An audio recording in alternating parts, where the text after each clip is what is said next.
शिक्षा संकल्प IAS PCS group में आप लोगों का स्वागत है। मेरी टीम से आप लोग परिचित हो चुके हैं। मैं शिक्षा संकल्प का फाउंडर नंदकिशोर। मेरी टीम में अभिषेक मिश्रा सर है, राकेश ठाकुर सर है, ब्रजेंद्र सिंह सर है, सचिन मित्तल सर है, भानु प्रताप सर है, आशीष कुमार सर है, रोहित पांडे सर है। ये मेरा व्हाट्सएप नंबर है 8860792973। ये मेरा टेलीग्राम आईडी है Nand let's crack UPSC CSC Hindi.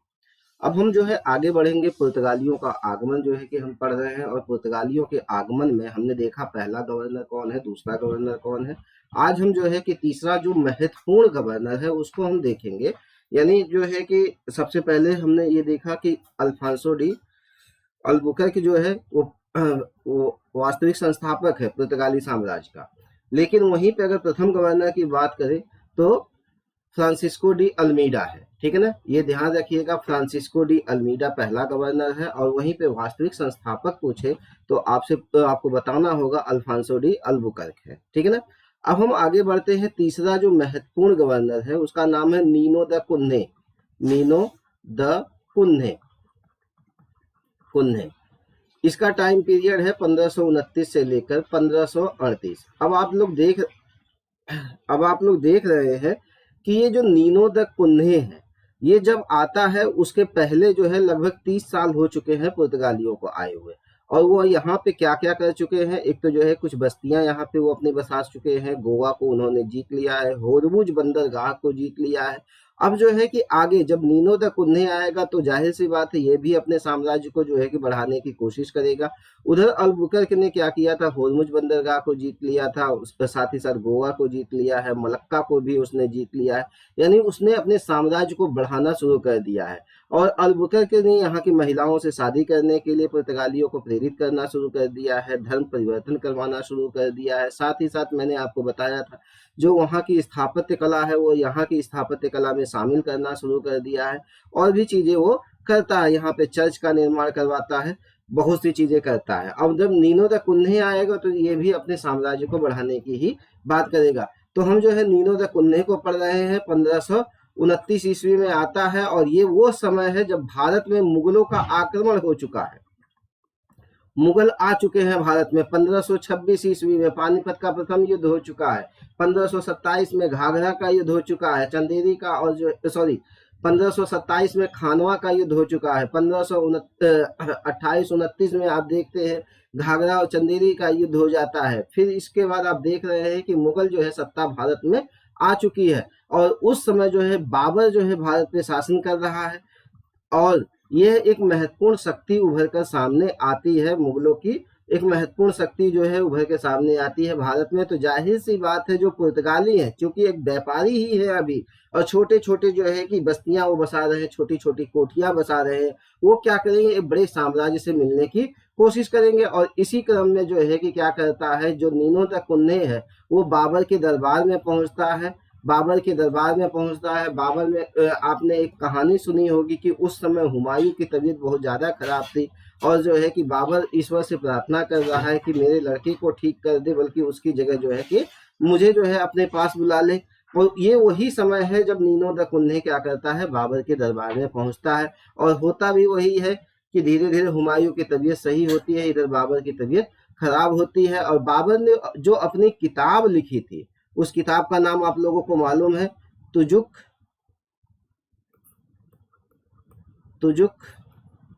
ए बाबरी। इस तुजुक ए बाबरी में बाबर जो है नीनो द कुन्हे का उल्लेख करता है। और नीनो द कुन्हे का जो उल्लेख करता है वो अनवर नाम से करता है, अनवर के नाम से करता है। तो ये आपसे पूछा जाता है तुजुक ए बाबरी में नीनो द कुन्हे का उल्लेख किस नाम से हुआ है, तो नीनो द कुन्हे का नाम अनवर के नाम से हुआ है। नीनो द कुन्हे कौन था, नीनो द कुन्हे पुर्तगाली गवर्नर था। और साथ ही साथ जब बाबर की मृत्यु हो जाती है, फिर उसके बाद आप देखते हैं हुमायूं शासक बनता है। और जब हुमायूं शासक बनता है तो उसी समय गुजरात में एक शासक है, उसका नाम है बहादुर शाह। यहाँ पे गुजरात में एक शासक है, उसका नाम है बहादुर शाह। इन दोनों के बीच में आपस में लड़ाई होती है, और इसका फायदा जो है कि कौन उठाता है, नीनो द कुन्हे। और नीनो द कुन्हे इसका फायदा उठाकर द्वीप पर और बेसिन पे जो है कब्जा कर लेता है। द्वीप यहाँ पे है और यहाँ पे बेसिन है, ठीक है। द्वीप जो है गुजरात और जो है कि इसके बॉर्डर पे है, दमन द्वीप आप जाके देख लीजिएगा, वही द्वीप है, ठीक है। और बेसिन, इस पे जो है कि नीनो द कुन्हे कब्जा कर लेता है, यानी एक और बस्ती में जो है कि इनका इजाफा होता है। फिर आप देखते हैं कि जो कोचीन है, क्योंकि पहली कोठी कोचीन में बनी थी, तो जाहिर सी बात है महत्वपूर्ण जो है कि कोठी उसकी जो है कि कोचीन होगी। लेकिन जब 1510 ईस्वी में गोवा को जीत लिया जाता है और 1530 ईस्वी तक आप देखते हैं पुर्तगालियों का जो है कि वर्चस्व जो है कि बढ़ता जाता है। और ये जो 1530 ईस्वी में है, नीनो द कुन्हे क्या करता है, कोचीन के स्थान पे गोवा को पुर्तगाली साम्राज्य की राजधानी बनाता है, पुर्तगाली साम्राज्य की राजधानी बनाता है, ठीक है। तो नीनो द कुन्हे कब आया है, 1529 में। इसने जो है मुगल दरबार में जो है बाबर से मुलाकात की थी। बाबर ने तुझो के बाबरी में नीनो द कुन्हे का उल्लेख अनवर के नाम से किया है। बाबर के बाद में हुमायूं और बहादुर शाह के बीच जो झड़प होती है, आपस में जो तनाव होता है, उसका लाभ उठाकर नीनो द कुन्हे क्या करता है, द्वीप पर और बेसिन पे कब्जा कर लेता है। साथ ही साथ जो है नीनो द कुन्हे क्या करता है, जो पुर्तगाली साम्राज्य है उसकी महत्वपूर्ण कोठी कोचीन, उसके जगह पे वो जो है कि गोवा को पुर्तगाली साम्राज्य की राजधानी बना देता है, ठीक है। तो ये हम जो है कि नीनो द कुन्हे के बारे में देखते हैं। अब इसके बाद जो है एक और गवर्नर आएगा 1538 ईस्वी में, 1538 ईस्वी में। उसका नाम है गार्सिया द नारोहा, गार्सिया द नारुन्हा, ये महत्वपूर्ण गवर्नर है। अब ये आएगा तो ये क्या करेगा, जाहिर सी बात है कि ये अपने साम्राज्य में और ज्यादा जो है बढ़ोतरी करेगा। और आते ही ये क्या करेगा, दमन को जो है कि अपने कब्जे में ले लेगा, सालसेट को ले लेगा, चौल को ले लेगा, बम्बई को ले लेगा, सेंट थॉमस को ले लेगा, मद्रास को ले लेगा, हुगली में भी ये अपना केंद्र बनाता है। तो हम जो है कि ये आपको दिखा रहे हैं, ये देखिए ये क्या करता है, दमन को जो है पहले दीव को उसने नीनो द कुन्हे ने ही ले लिया था। यहाँ पे देखिए दमन है, दमन को ये अपने कब्जे में ले लेता है। यहीं पे सालसेट द्वीप है, सालसेट को भी जो है अपने कब्जे में ले लेता है। यहाँ पे भी अपनी एक कोठी बनाता है। चौल पे जो है कि चौल यहीं पे है महाराष्ट्र में, बम्बई भी महाराष्ट्र में है, यहाँ पे भी अपनी कोठी बनाता है। चौल मुंबई, बम्बई, यहाँ पे सेंट थॉमस है, सेंट थॉमस तमिलनाडु में, सेंट थॉमस यहाँ पे अपनी कोठी बनाता है। यहीं पे आपका मद्रास है, मद्रास में अपनी कोठी बनाता है, मद्रास। और साथ ही साथ ये बंगाल में भी पहुंच गए हैं, तो बंगाल में हुगली में भी अपनी कोठी बनाते हैं। तो आप देख रहे हैं सबसे पहली कोठी कोचीन में बनी, कन्नौज में दूसरी कोठी बनी है। फिर उसके बाद जो है आप देख रहे हैं कि धीरे धीरे इनका दमन पे कब्जा हो रहा है, गोवा को जीत लिया जा रहा है, द्वीप इनके हाथ में आ गया है, सालसेट आ गया है, बसीन आ गया है, चौल आ गया है, बम्बई आ गया है, सेंट थॉमस आ गया है, मद्रास आ गया है, हुगली आ गया है।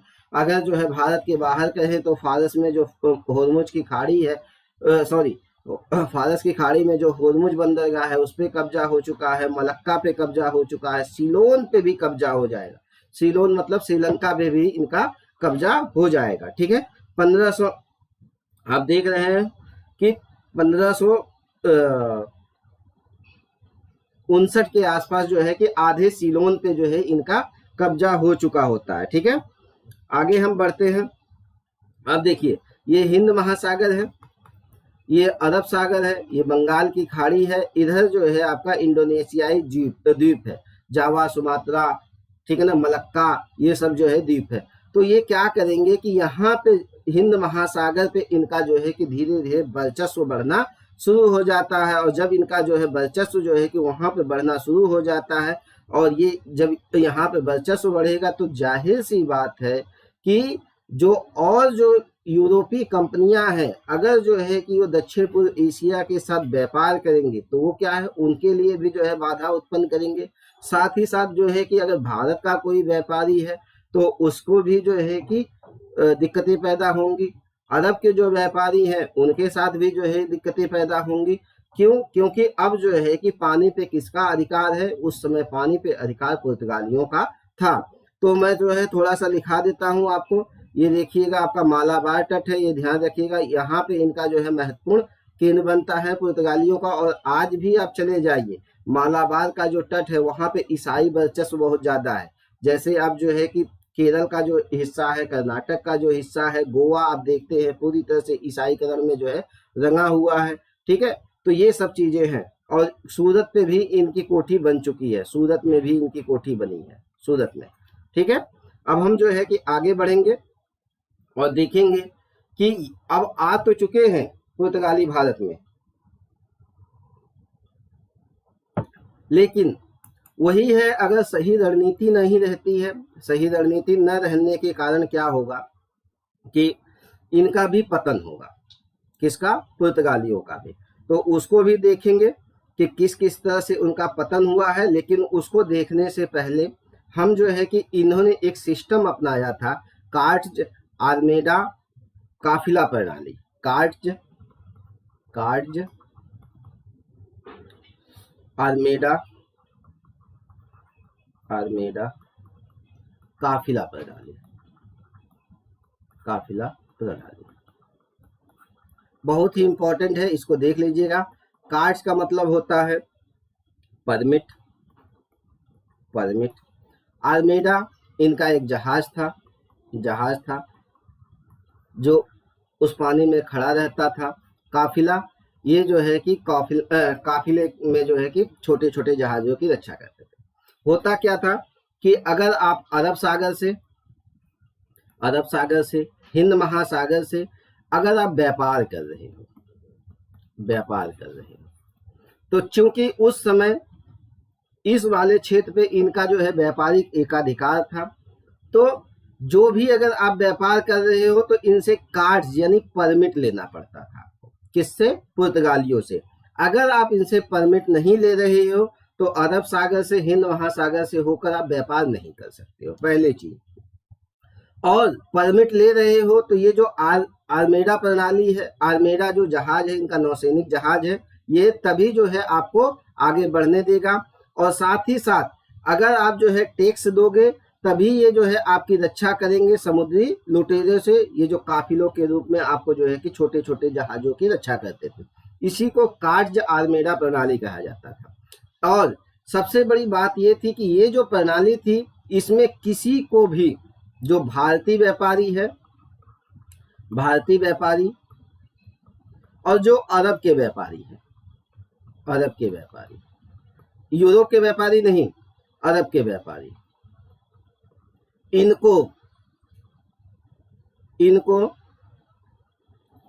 काली मिर्च और गोला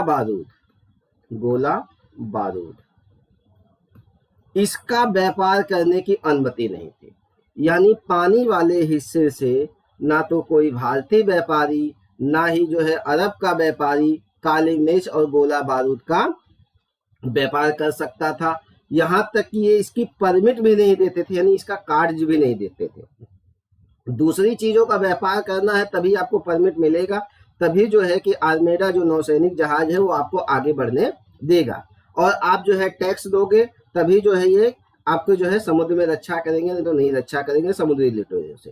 ठीक है, तो भारतीय व्यापारी जो अरब के व्यापारी है, इनको काली मिर्च, गोला बारूद, इन सब चीजों का व्यापार करने की अनुमति नहीं थी। यहां तक कि जो मुगल सम्राट अकबर है,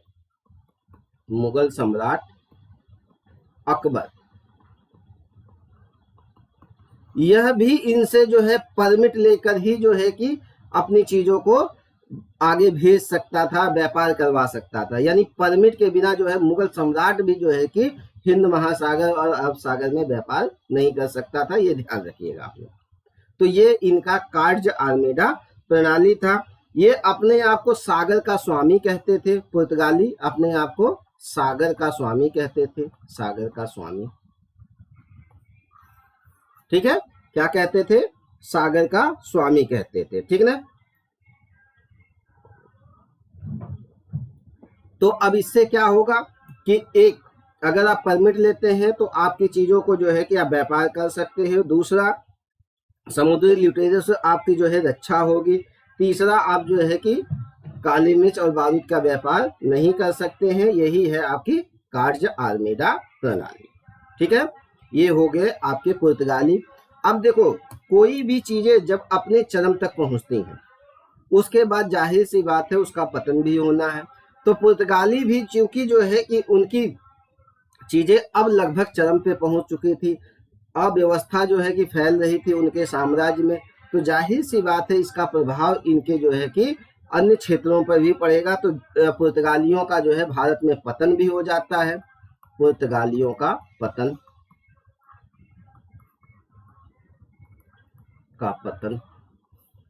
आप देखते हैं, पुर्तगाली सबसे पहले आते हैं, लेकिन वो बहुत सीमित क्षेत्रों में रह जाते हैं। ऐसा क्यों? आखिर जो है कि जब वो आए थे तो उनकी सत्ता जो है लंबे समय तक रहनी चाहिए थी और बहुत बड़े क्षेत्र में रहनी चाहिए थी। लेकिन जाहिर सी बात है कि अगर सही चीजें उनको नहीं मिलती है तो क्या होगा कि उसका पतन होना ही है उनके साम्राज्य का। तो इसका जो है कि सबसे बड़ा कारण क्या है पुर्तगालियों के पतन का कारण, ये असफल क्यों रहे इस क्षेत्र में, तो उसको देख लेते हैं। यहाँ का जो है जो पुर्तगाल का शासन था, पुर्तगाल का शासन भ्रष्ट हो गया था उस समय तक। यानी भ्रष्ट जो शासन व्यवस्था है, वो कहीं की भी अगर शासन व्यवस्था भ्रष्ट है तो उस साम्राज्य का पतन होना ही होना है। तो भारत का भी अगर शासन जो है कि अगर भ्रष्ट शासकों के हाथों में जाएगा तो भारत का भी पतन होना है। और यही वजह है कि जहां हम विश्वगुरु पहले हुआ करते थे, सोने की चिड़िया हुआ करते थे, भ्रष्ट शासकों की वजह से आज क्या है कि हम विदेशी आकाओं के गुलाम हो चुके हैं। ठीक है, तो पुर्तगाल का जो पतन हुआ है उसमें एक कारण क्या है, पुर्तगाल की शासन भ्रष्ट शासन व्यवस्था। दूसरा है वहां की जो दोषपूर्ण व्यापार प्रणाली है, दोषपूर्ण व्यापार प्रणाली, यह भी इनके पतन का एक कारण है। तीसरा, इन्होंने जो धार्मिक और वैवाहिक जो नीतियां अपनाई है, यानी आप किसी के भी धर्म में जाके जबरदस्ती हस्तक्षेप करोगे तो कोई आपको बर्दाश्त नहीं करेगा। तो धार्मिक जो नीति थी, इसकी वजह से भी लोगों का सपोर्ट इनको कम मिलना शुरू हुआ है। और इन्होंने जो है जबरदस्ती जो वैवाहिक संबंध बनाने की कोशिश की, यह भी इनके पतन का कारण रहा है। चौथा, योग्य शासकों का अभाव रहा है, योग्य शासकों का अभाव रहा है, यह भी इनके पतन का कारण रहा है।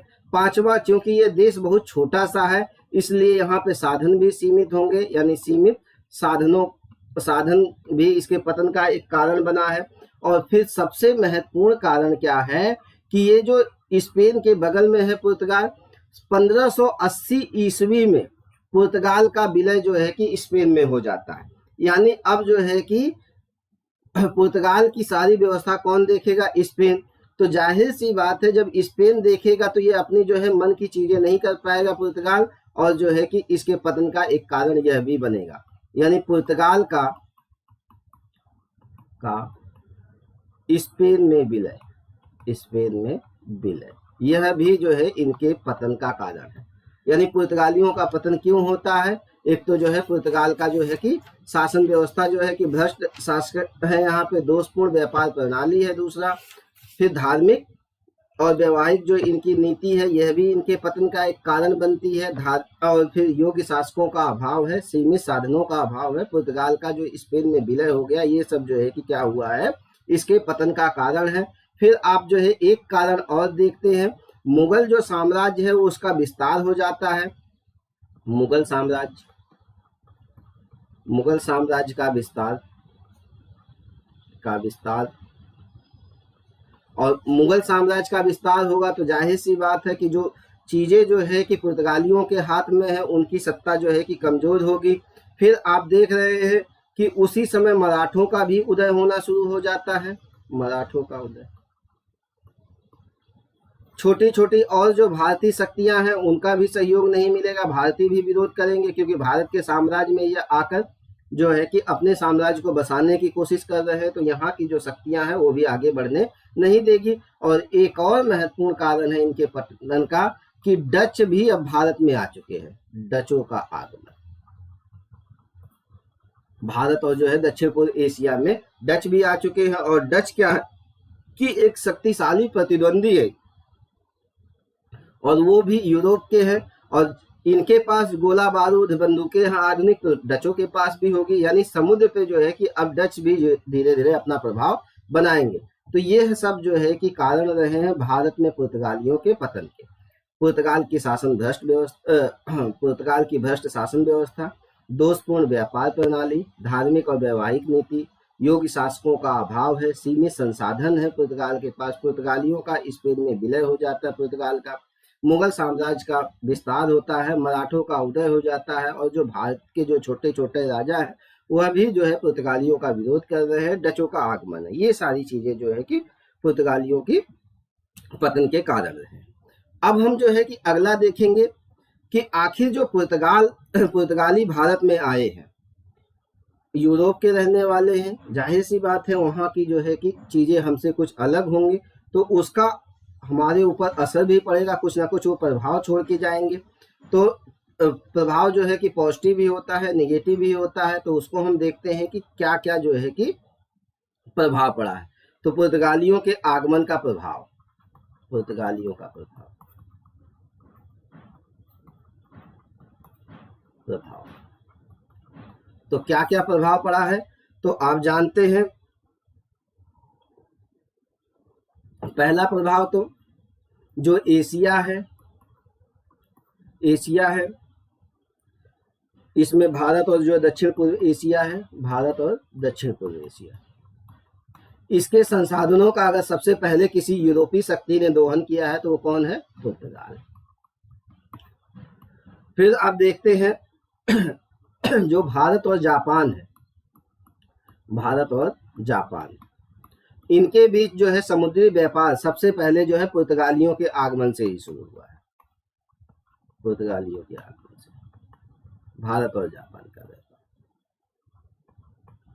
फिर आप देखते हैं कि सबसे पहले यहाँ पे आप जानते हैं कि राजनीतिक परिवर्तन भी जो है कि राजनीतिक परिवर्तन में भी हाथ करेंगे, क्योंकि ये समुद्र में शक्तिशाली जो है नौसेना लेकर उतर रहे हैं।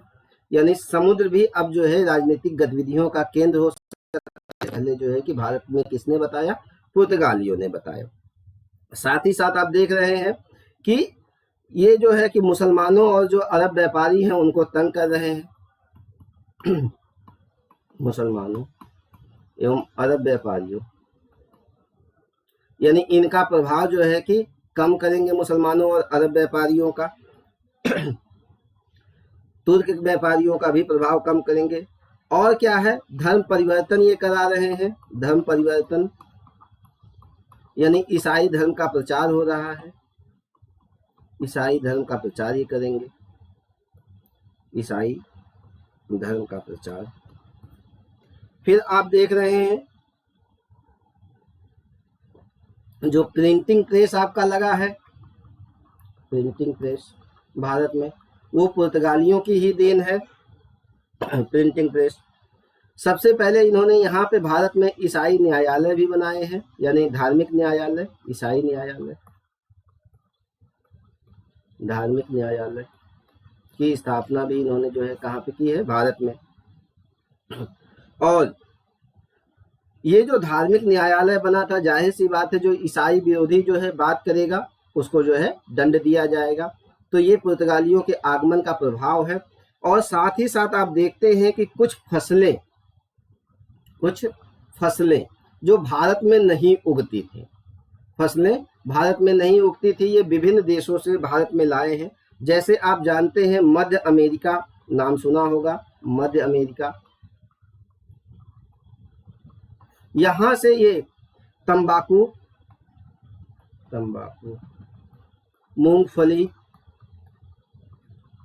मूंगफली, आलू,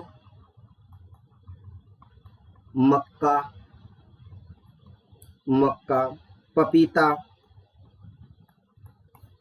अमरूद, ये फसलें ये मध्य अमेरिका से लेकर भारत में आए हैं। यानी तंबाकू आपके यहाँ नहीं था तो ये मध्य अमेरिका से भारत में ले आए हैं। मूंगफली नहीं था, आलू नहीं था, मक्का नहीं था, पपीता नहीं था, अमरूद नहीं था, ये सारी फसलें जो है कि मध्य अमेरिका से ये भारत में लेकर आए हैं। इसी तरह से जो है अन्य जगहों से ये क्या किए हैं? बादाम लेकर आए हैं, बादाम भी पुर्तगालियों की देन है भारत में। लीची लेकर आए हैं, संतरा लेकर आए हैं, संतरा, अनानास लेकर आए हैं, अनानास, काजू लेकर आए हैं, काजू। ये सारी फसलें जो है पुर्तगालियों की भारत में देन है, यानी तंबाकू, मूंगफली, आलू, मक्का, पपीता, अमरूद, बादाम, लीची, संतरा, अनानास, काजू, ये सब जो है कि पुर्तगालियों की भारत में देन है। और दूसरा, इनके आने का क्या प्रभाव पड़ा, यहाँ पे जहाज निर्माण को प्रोत्साहन मिला, जहाज निर्माण को प्रोत्साहन मिला। और यहाँ पे प्रिंटिंग प्रेस मैंने आपको बताया ही है। और गोथिक स्थापत्य कला, गोथिक स्थापत्य कला, यह भी पुर्तगालियों की ही देन है। तो इस प्रकार से हमने देखा पुर्तगालियों का भारत में आगमन कैसे होता है, पुर्तगालियों ने अपनी बस्तियां कहाँ कहाँ बसा ली थी, कैसे जो है कि पुर्तगालियों ने कौन सी जो है शासन व्यवस्था अपनाई थी। तो मैंने आपको कार्ज आर्मेडा प्रणाली के विषय में बताया। पुर्तगालियों का भारत में पतन हो जाता है, पतन के पीछे क्या क्या कारण थे, इस पे हमने चर्चा किया है। पुर्तगाली भारत में आए हैं तो उसका भारत में प्रभाव क्या पड़ा है उसको भी बताया है। और पुर्तगालियों का पतन किस प्रकार से हुआ है, इस पे जो है हम चर्चा कर चुके हैं। और धीरे धीरे जो है कि आगे आने वाली क्लास में और भी चीज़ों को बताएंगे। अब जो हमारी अगली क्लास चलेगी वो है डचों का आगमन। किसका, डचों का आगमन। एक क्लास में डचों के आगमन को समाप्त कर देंगे, फिर उसके बाद अंग्रेज जो है भारत में आ जाएंगे, फ्रांसीसियों को भारत में लाया जाएगा, फिर फ्रांसीसी और अंग्रेजों के बीच में युद्ध होगा। आप कर्नाटक के तीनों युद्धों को पढ़ेंगे, फिर जो है प्लासी का युद्ध पढ़ेंगे 1757 में, फिर बक्सर का युद्ध पढ़ेंगे। फिर उसके बाद से आप देखेंगे जब भारत में अंग्रेज सत्ता स्थापित हो जाती है तो किन किन जगहों पे अंग्रेजों ने जो है कहाँ कहाँ कैसे जो है अपनी सत्ता स्थापित की है, एक क्रम वाइज तरीके से हम आगे बढ़ते जाएंगे। अगर आप लोगों को वीडियो पसंद आ रही हो तो वीडियो को लाइक कर दीजिएगा, इस चैनल को सब्सक्राइब कर दीजिए और इस वीडियो को जो है ज़्यादा से ज़्यादा शेयर करिए ताकि और भी बच्चे इसका लाभ उठा सके। और ये मेरा टेलीग्राम आईडी है Nand let's crack UPSC CSC Hindi, इस पे भी आप लोग जुड़ सकते हैं। तो मिलते हैं नेक्स्ट क्लास में, तब तक के लिए धन्यवाद।